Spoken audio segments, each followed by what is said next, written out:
ବନ୍ଧୁଗଣ, ଶାସ୍ତ୍ରରେ କୁହାଯାଇଛି ମହିଳା ହିଁ ଘରର ଲକ୍ଷ୍ମୀ। ଯେଉଁ ଘରେ ମହିଳାମାନେ ଏକୁଟିଆ ରହନ୍ତି ସେଠାରେ ସକାରାତ୍ମକ ଉର୍ଜା ଏବଂ ନକାରାତ୍ମକ ଉର୍ଜାର ପ୍ରଭାବ ଖୁବ୍ ଶୀଘ୍ର ପଡ଼ିଥାଏ। ଆପଣଙ୍କ ଦ୍ୱାରା କରାଯାଉଥିବା ଛୋଟ ଛୋଟ କାର୍ଯ୍ୟ ଘରକୁ ସମୃଦ୍ଧି ଆଣିପାରେ, ନଚେତ୍ ଦାରିଦ୍ର୍ୟର କାରଣ ହୋଇପାରେ। ଭଗବାନ ବିଷ୍ଣୁଙ୍କ ଅନୁସାରେ ଘରେ ଏକୁଟିଆ ରହୁଥିବା ମହିଳାମାନେ ଏହି 20ଟି ନିୟମ ପାଳନ କଲେ ଘରୁ ଦାରିଦ୍ର୍ୟ ସଦାସର୍ବଦା ପାଇଁ ଦୂର ହୋଇଥାଏ। ଭିଡ଼ିଓଟିକୁ ଶେଷ ପର୍ଯ୍ୟନ୍ତ ଦେଖନ୍ତୁ, କାରଣ ପ୍ରତ୍ୟେକ କଥା ଆପଣଙ୍କ ଘରର ଖୁସି ସହିତ ସିଧାସଳଖ ଜଡ଼ିତ ରହିଛି। ନମ୍ବର 1, ବ୍ରହ୍ମ ମୁହୂର୍ତ୍ତରେ ଶଯ୍ୟା ତ୍ୟାଗ କରନ୍ତୁ। ସୂର୍ଯ୍ୟୋଦୟର ତଥା ସକାଳ 4ଟାରୁ 5ଟା ମଧ୍ୟରେ ଉଠିବା ଅଭ୍ୟାସ କରନ୍ତୁ। ଏହି ସମୟରେ ବ୍ରହ୍ମାଣ୍ଡର ଦୈବୀ ଶକ୍ତି ସବୁଠାରୁ ଅଧିକ ସକ୍ରିୟ ଥାନ୍ତି। ଏହି ସମୟରେ ଉଠିଲେ ମନରେ ସକାରାତ୍ମକ ଭାବ ଆସେ ଓ ଦାରିଦ୍ର୍ୟ ସୃଷ୍ଟି କରୁଥିବା ଆଳସ୍ୟ ଦୂର ହୁଏ। ନମ୍ବର 2, କରକମଳ ଦର୍ଶନ କରନ୍ତୁ। ସେଜରୁ ଆଖି ଖୋଲିବା ମାତ୍ରେ ପ୍ରଥମେ ନିଜ 2 ହାତର ପାପୁଲିକୁ ଯୋଡ଼ି ଦର୍ଶନ କରନ୍ତୁ। ଶାସ୍ତ୍ର ଅନୁସାରେ ହାତର ଅଗ୍ରଭାଗରେ ମା ଲକ୍ଷ୍ମୀ, ମଧ୍ୟ ଭାଗରେ ମା ସରସ୍ୱତୀ ଓ ମୂଳ ଭାଗରେ ଭଗବାନ ବିଷ୍ଣୁ କିମ୍ବା ମା ଗୌରୀ ବାସ କରନ୍ତି। ଏହାଦ୍ୱାରା ଦିନଟି ଶୁଭମୟ ହୁଏ। ନମ୍ବର 3, ମା ଧରିତ୍ରୀଙ୍କୁ ପ୍ରଣାମ କରନ୍ତୁ। ସକାଳୁ ଉଠିବା ସମୟରେ ସେଜରୁ ଗୋଡ଼ ତଳେ ରଖିବା ପୂର୍ବରୁ ହାତରେ ଭୂମିକୁ ସ୍ପର୍ଶ କରି ମା ଧରିତ୍ରୀଙ୍କୁ ପ୍ରଣାମ କରନ୍ତୁ ଓ କ୍ଷମା ପ୍ରାର୍ଥନା କରନ୍ତୁ। ଏହାଦ୍ୱାରା ଗ୍ରହଦୋଷ ଶାନ୍ତ ହୁଏ। ନମ୍ବର 4, ସକାଳେ ଉଠିବା ମାତ୍ରେ ଘରର ପବନ ବଦଳାନ୍ତୁ। ଯେତେବେଳେ ଆପଣ ଘରେ ଏକୁଟିଆ ରହନ୍ତି ସେତେବେଳେ ସକାଳର ଆରମ୍ଭ ସବୁଠାରୁ ଅଧିକ ଗୁରୁତ୍ୱ ରଖିଥାଏ। ଉଠିବା ମାତ୍ରେ ଝରକା ଖୋଲିବା କେବଳ ପବନ ପାଇଁ ନୁହେଁ, ବରଂ ଶକ୍ତି ପାଇଁ ମଧ୍ୟ ବହୁତ ଜରୁରୀ ଅଟେ। ପ୍ରତ୍ୟେକ ମହିଳାମାନେ ଆଳସ୍ୟରେ ଭାବନ୍ତି ଝରକା ପରେ ଖୋଲିଦେବି, କିନ୍ତୁ ଏପରି କରିବା ଦ୍ୱାରା ଘରେ ରାତିର ପୁରୁଣା ଶକ୍ତି ରହିଯାଏ ଏବଂ ଉନ୍ନତି କମି କମିଯାଏ। ଯଦି ଆପଣ କେବଳ କମ୍ ସମୟ ଦେଇ ପବନ ବଦଳାଇ ଦେବେ ତେବେ ଘରେ ହାଲୁକାପଣ ଅନୁଭବ ହେବ। ଏହି ଅଭ୍ୟାସ ବହୁତ ଛୋଟ ହୋଇପାରେ, କିନ୍ତୁ ଏହାର ପ୍ରଭାବ ବହୁତ ବଡ଼ ହୋଇଥାଏ। ନମ୍ବର 5, ମୁଖ୍ୟ ଦ୍ୱାର ଶୁଦ୍ଧିକରଣ କରନ୍ତୁ। ସ୍ନାନ ସାରିବା ପରେ ଘରର ମୁଖ୍ୟ ଦ୍ୱାରକୁ ପରିଷ୍କାର କରି ସେଥିରେ ଅଳ୍ପ ଗଙ୍ଗାଜଳ, କଞ୍ଚା କ୍ଷୀର କିମ୍ବା ହଳଦୀ ମିଶା ଜଳ ସିଞ୍ଚନ କରନ୍ତୁ। ମା ଲକ୍ଷ୍ମୀ ସର୍ବଦା ପବିତ୍ର ଓ ନିର୍ମଳ ଦ୍ୱାର ଦେଇ ଗୃହକୁ ପ୍ରବେଶ କରନ୍ତି। ନମ୍ବର 6, ସ୍ୱସ୍ତିକ ଚିହ୍ନ ଅଙ୍କନ। ମୁଖ୍ୟ ଦ୍ୱାରର 2 ପାଖରେ ସିନ୍ଦୁର ଓ ଗାଈ ଘିଅ କିମ୍ବା ଗୋରସ ମିଶାଇ ସ୍ୱସ୍ତିକ ଚିହ୍ନ ଆଙ୍କନ୍ତୁ। ଏହା ଘରକୁ ସମସ୍ତ ପ୍ରକାରର କୁଦୃଷ୍ଟି, ନକାରାତ୍ମକ ଉର୍ଜା ଓ ତନ୍ତ୍ର ବାଧାରୁ ସୁରକ୍ଷା ଦେଇଥାଏ। ନମ୍ବର 7, ପ୍ରଭାତୀ ଦୀପ ଓ ପୂଜନ କରନ୍ତୁ। ସକାଳେ ଠାକୁର ଘରେ ଗାଈ ଘିଅର ଦୀପ ଓ ସୁଗନ୍ଧିତ ଧୂପ ଜାଳି ପୂଜା ଅର୍ଚ୍ଚନା କରନ୍ତୁ। ଦୀପର ଶିଖା ଉତ୍ତର କିମ୍ବା ପୂର୍ବ ଦିଗକୁ ରହିବା ଶୁଭ। ନମ୍ବର 8, ତୁଳସୀରେ ଜଳ ଅର୍ପଣ କରନ୍ତୁ। ପୂଜା ପରେ ତୁଳସୀ ଚଉରା ମୂଳେ ଶୁଦ୍ଧ ଜଳ ଅର୍ପଣ କରନ୍ତୁ। ଜଳ ଅର୍ପଣ କରିବା ବେଳେ ଓମ୍ ତୁଳସୀ ନମଃ ମନ୍ତ୍ର ଜପ କରନ୍ତୁ। ତୁଳସୀ ସେବା କଲେ ଗୃହରେ ଆର୍ଥିକ ଅନାଟନ ରହେ ନାହିଁ। ନମ୍ବର 9, ସୂର୍ଯ୍ୟ ଦେବଙ୍କୁ ଅର୍ଘ୍ୟ ଦିଅନ୍ତୁ। ପ୍ରାତଃ କାଳରେ ତମ୍ବା ପାତ୍ରରେ ଶୁଦ୍ଧ ଜଳ, ନାଲି ଫୁଲ ଓ ଅଳ୍ପ ଅକ୍ଷତ ମିଶାଇ ସୂର୍ଯ୍ୟ ଦେବତାଙ୍କୁ ଅର୍ଘ୍ୟ ପ୍ରଦାନ କରନ୍ତୁ। ଏହାଦ୍ୱାରା ତେଜ, ସମ୍ମାନ ଓ ଧନ ବୃଦ୍ଧି ପାଏ। ନମ୍ବର 10, ଝାଡ଼ୁ କରିବା ସମୟରେ ଶାନ୍ତ ରୁହନ୍ତୁ। ଅନେକ ମହିଳା ଦିନସାରା ଏକାକୀ ରହିବା କାରଣରୁ ଝାଡ଼ୁ ଦେବା ସମୟରେ ନିଜର ସମସ୍ତ କ୍ରୋଧ ବାହାର କରିବାକୁ ଲାଗନ୍ତି, କୁହାଯାଏ ଯେ ଝାଡ଼ୁ କରିବା ସମୟରେ ରାଗିବା ଦ୍ୱାରା ବରକତ କିମ୍ବା ସମୃଦ୍ଧି ବାହାରକୁ ଚାଲିଯାଏ। ଝାଡ଼ୁ ସବୁବେଳେ ଶାନ୍ତିରେ ଏବଂ ମନକୁ ହାଲୁକା ରଖି କରିବା ଉଚିତ। ଝାଡ଼ୁକୁ ଘରର ଲକ୍ଷ୍ମୀ କୁହାଯାଏ। ଏହାକୁ ସର୍ବଦା ଲୁଚାଇ ଶୁଆଇ ରଖନ୍ତୁ। ଝାଡ଼ୁକୁ କେବେ ବି ଠିଆ କରି ରଖନ୍ତୁ ନାହିଁ। ଘରର ମୁଖ୍ୟ ଦ୍ୱାର ସାମ୍ନାରେ ରଖନ୍ତୁ ନାହିଁ କି ଗୋଡ଼ ମାରନ୍ତୁ ନାହିଁ। ନମ୍ବର 11, ପ୍ରଥମ ଅନ୍ନ ବା ରୁଟିକୁ ଦାନ କରନ୍ତୁ। ସକାଳେ ରୋଷେଇ କରିବା ବେଳେ ସବୁଠାରୁ ପ୍ରଥମ ରୁଟି କିମ୍ବା ଖାଦ୍ୟର ପ୍ରଥମ ଅଂଶ କାଢ଼ି ଗୋମାତା, କୁକୁର କିମ୍ବା ପକ୍ଷୀଙ୍କୁ ଦିଅନ୍ତୁ। ଏହା ପଞ୍ଚମହାଯଜ୍ଞ ସହ ସମାନ ଓ ଦାରିଦ୍ର୍ୟ ହରଣ କରିଥାଏ। ନମ୍ବର 12, ଲୁଣ ପାଣିରେ ଘର ପୋଛା ମାରନ୍ତୁ। ଯେତେବେଳେ ଆପଣ ଘରେ ପୋଛା ମାରିବେ ତେବେ ଆପଣ ସେଥିରେ ତଥା ଘର ପୋଛିବା ପାଣିରେ ଟିକିଏ ଗୋଟା ସାମୁଦ୍ରିକ ଲୁଣ ମିଶାନ୍ତୁ। ଲୁଣ ଘରର ଅଦୃଶ୍ୟ ନକାରାତ୍ମକ ଉର୍ଜାକୁ ଶୋଷି ନିଏ। ଗୁରୁବାର ଦିନ ଲୁଣ ପାଣିରେ ପୋଛା ମାରନ୍ତୁ ନାହିଁ। ନମ୍ବର 13, ଅନ୍ନର ପୁରା ଆଦର କରନ୍ତୁ। ଖାଦ୍ୟକୁ କେବେ ବି ନଷ୍ଟ କରନ୍ତୁ ନାହିଁ କିମ୍ବା ଫିଙ୍ଗନ୍ତୁ ନାହିଁ। ଥାଳିରେ ଯେତିକି ଆବଶ୍ୟକ ସେତିକି ହିଁ ଖାଆନ୍ତୁ। ଅନ୍ନକୁ ଅପମାନ କଲେ ମା ଅନ୍ନପୂର୍ଣ୍ଣା ଗୃହ ତ୍ୟାଗ କରନ୍ତି। ନମ୍ବର 14, ଖାଦ୍ୟ ଖାଇବା ସମୟରେ ପ୍ରଥମ ଗ୍ରାସ ଭଗବାନଙ୍କ ନାମରେ ରଖନ୍ତୁ। ଏକାକୀ ରହିବା ସମୟରେ ପ୍ରାୟତଃ ଲୋକମାନେ ଖାଦ୍ୟ ପ୍ରସ୍ତୁତ କରିବା ମାତ୍ରେ ହିଁ ଶୀଘ୍ର ଶୀଘ୍ର ଖାଇଦିଅନ୍ତି। କିନ୍ତୁ ବରକତ ସେହିଠାରେ ହିଁ ବାସ କରିଥାଏ ଯେଉଁଠାରେ କୃତଜ୍ଞତା ଥାଏ। ଖାଦ୍ୟ ଖାଇବା ସମୟରେ ପ୍ରଥମ ଗ୍ରାସ ଭଗବାନଙ୍କ ନାମରେ କିମ୍ବା ଘରର ସୁଖ ସମୃଦ୍ଧି ପାଇଁ ନାମ ନିଅନ୍ତୁ। ଏହି ଅଭ୍ୟାସ ବହୁତ ବଡ଼ ନକାରାତ୍ମକତାକୁ ରୋକିଥାଏ ଏବଂ ଘରେ ସୁଖ ଶାନ୍ତି ମଧ୍ୟ ବୃଦ୍ଧି ପାଇଥାଏ। ଏହି କାମ ଏକ ବଡ଼ ଚମତ୍କାରର ପ୍ରଭାବ ଆପଣଙ୍କ ଜୀବନରେ ପଡ଼ିଥାଏ। ନମ୍ବର 15, ରାତିର ଅଇଁଠା ବାସନ ସଫା କରନ୍ତୁ। ରାତିରେ ଖାଇସାରି କେବେ ବି ସିଙ୍କରେ ଅଇଁଠା ବାସନ ଛାଡ଼ି ଶୁଅନ୍ତୁ ନାହିଁ।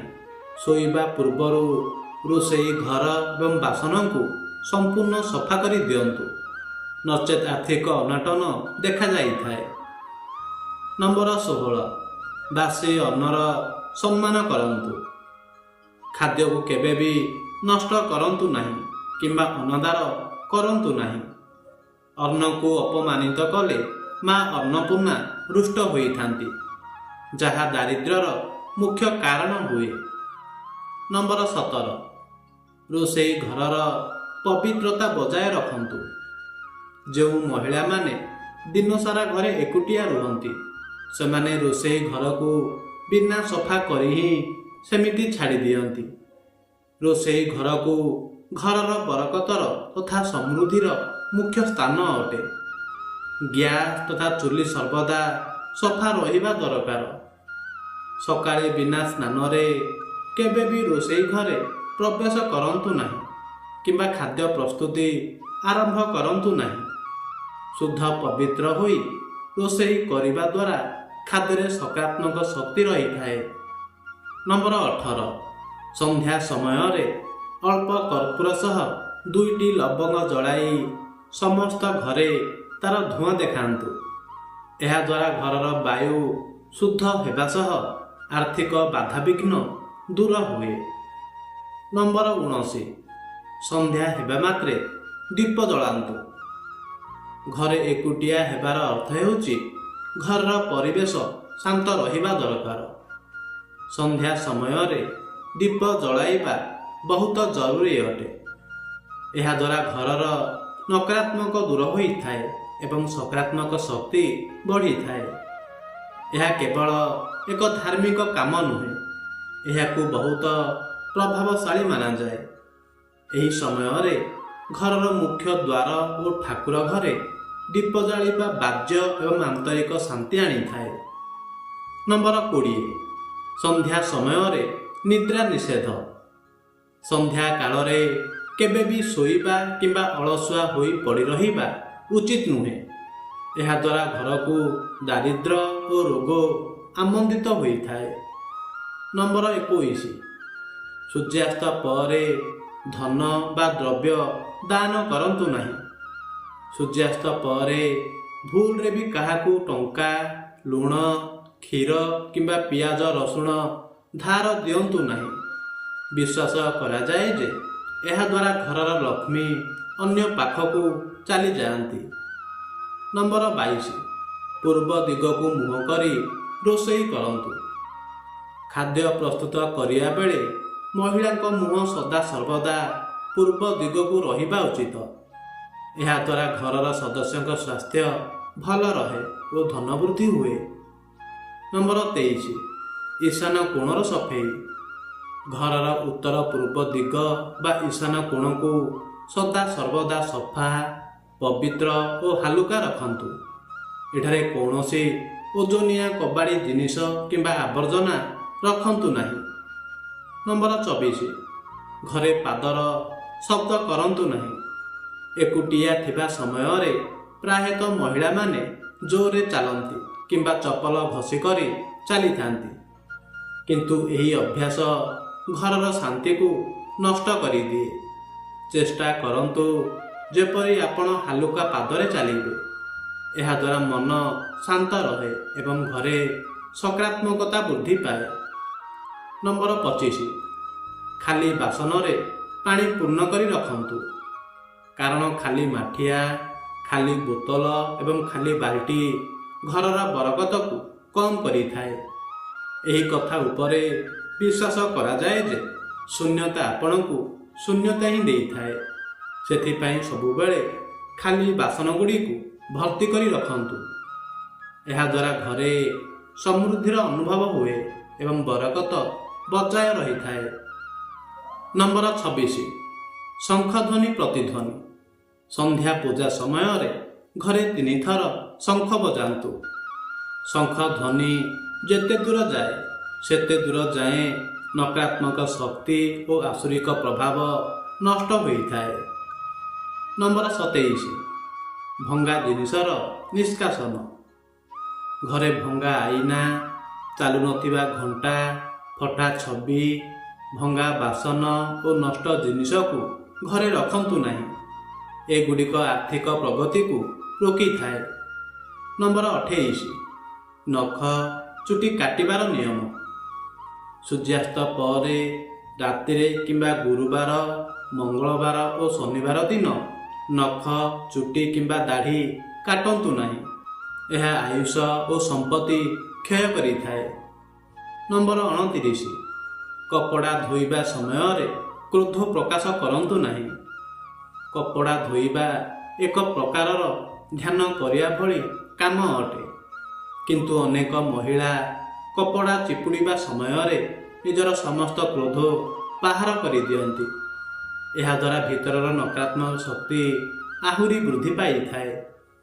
କପଡ଼ା ଧୋଇବା ସମୟରେ ମନକୁ ଶାନ୍ତ ରଖନ୍ତୁ ଏବଂ ଭାବନ୍ତୁ ଯେପରି କପଡ଼ାର ମଇଳା ବାହାରି ଯାଉଛି।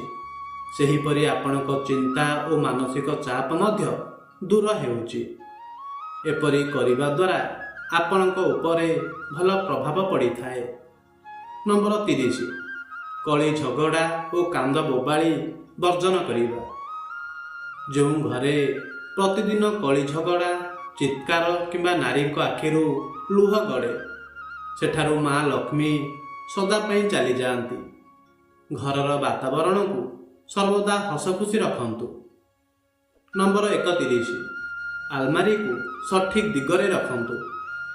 ଘରେ ଟଙ୍କା, ଗହଣା କିମ୍ବା କାଗଜପତ୍ର ରଖୁଥିବା ଆଲମାରିର ମୁହଁ ଯେପରି ଉତ୍ତର ଦିଗ ଆଡ଼କୁ ଖୋଲେ। ଉତ୍ତର ଦିଗ କୁବେର ଦେବଙ୍କର ଦିଗ ଅଟେ। ନମ୍ବର 32, ସର୍ବଦା ଭଲ ବସ୍ତ୍ର ପରିଧାନ କରନ୍ତୁ। ଅନେକ ମହିଳା ଘରେ ଏକୁଟିଆ ଥିବା ସମୟରେ ଯାହା ପାଆନ୍ତି ତାହା ପିନ୍ଧି ନିଅନ୍ତି, କିନ୍ତୁ ଆପଣଙ୍କ ବସ୍ତ୍ର ଆପଣଙ୍କ ମନୋଭାବ ସ୍ଥିର କରିଥାଏ। ଭଲ, ସଫା ଏବଂ ଆରାମଦାୟକ କପଡ଼ା ପିନ୍ଧନ୍ତୁ। ଏହାଦ୍ୱାରା ଆପଣଙ୍କ ଆତ୍ମବିଶ୍ୱାସ ବଢ଼ିଥାଏ ଏବଂ ଘରେ ସଫଳତା ଓ ସକାରାତ୍ମକତା ମଧ୍ୟ ଆସିଥାଏ।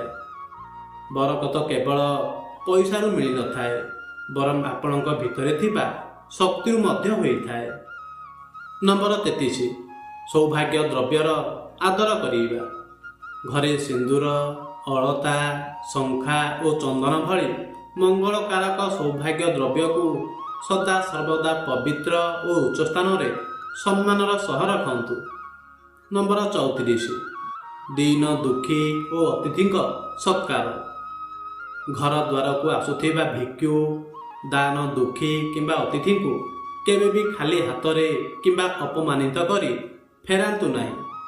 ସାମର୍ଥ୍ୟ ଅନୁସାରେ କିଛି ନା କିଛି ଦାନ କରନ୍ତୁ। ନମ୍ବର 35, ଖାଲି ସମୟରେ ମନ୍ତ୍ର ଶ୍ରବଣ କରନ୍ତୁ। ଘରେ ଯଦି ଏକାକୀ ଅଛନ୍ତି ତେବେ ଭଗବାନଙ୍କ ମନ୍ତ୍ର ନିଶ୍ଚୟ ଶୁଣନ୍ତୁ।